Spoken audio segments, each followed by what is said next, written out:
मी भगवान गायकवाड, डॉक्टर बाबासाहेब आंबेडकर नगर बचाव कृती समिती अध्यक्ष, चंदननगर, पुणे।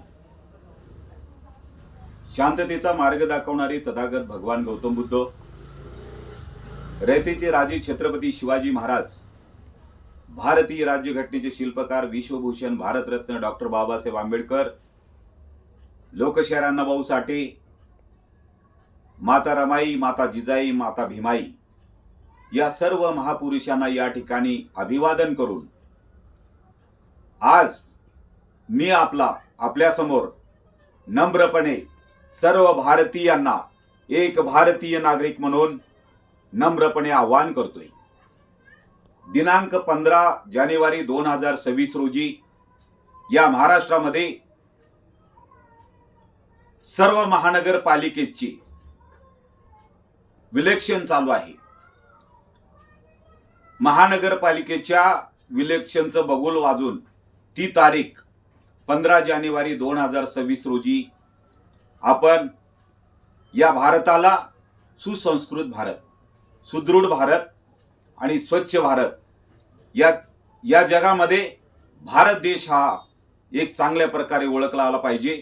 आपल्या देशाचं नाव रोशन झालं पाहिजे, आपल्या देशाची प्रगती झाली पाहिजे, आपल्या महाराष्ट्राची प्रगती झाली पाहिजे।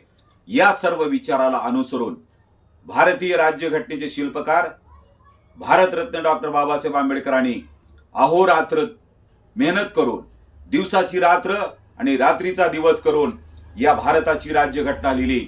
आणि त्या भारतीय राज्यघटनेमध्ये कुठलाही अमीर माणूस असेल, मोठा माणूस असेल किंवा लहान माणूस असेल, गरीब माणूस असेल किंवा श्रीमंत माणूस असेल, बंगल्यातला माणूस असेल किंवा फुटपाथवरचा माणूस असेल, अशा प्रत्येक घटकाच्या माणसाला समानतेने राहण्याचा हक्क म्हणजे भारतीय संविधानाच्या माध्यमातून दिला। आणि एकच मताचा अधिकार प्रत्येक या भारतामध्ये राहणाऱ्या भारतीय नागरिकाला दिला। तो हक्क आपला भारत देश सुदृढ, सुसंस्कृत झाला पाहिजे। आपल्या भारत देशामध्ये देशाचं नाव या जगामध्ये चांगल्या प्रकारे झालं पाहिजे। या महाराष्ट्राचं नाव एक चांगल्या प्रकारे जगामध्ये गाजलं पाहिजे। ही भावना प्रत्येक भारतीयांनी आपल्या मनामध्ये ठेवली पाहिजे। म्हणून मी एक भारतीय नागरिक म्हणून आपल्या सर्व महाराष्ट्रामधील आणि भारतामधील सर्व नागरिकांना नम्रपणे आवाहन करतोय की 15 जानेवारी 2026 रोजी आपण घरामध्ये न बसता, आपण घरामध्ये न राहता बाहेर पडून मतदान केंद्रावर जाऊन आपण या भारताला सक्षम बनवण्यासाठी मतदान करावं, अशीच मी सर्व नागरिकांना आवाहन करतोय आणि विनंती करतोय।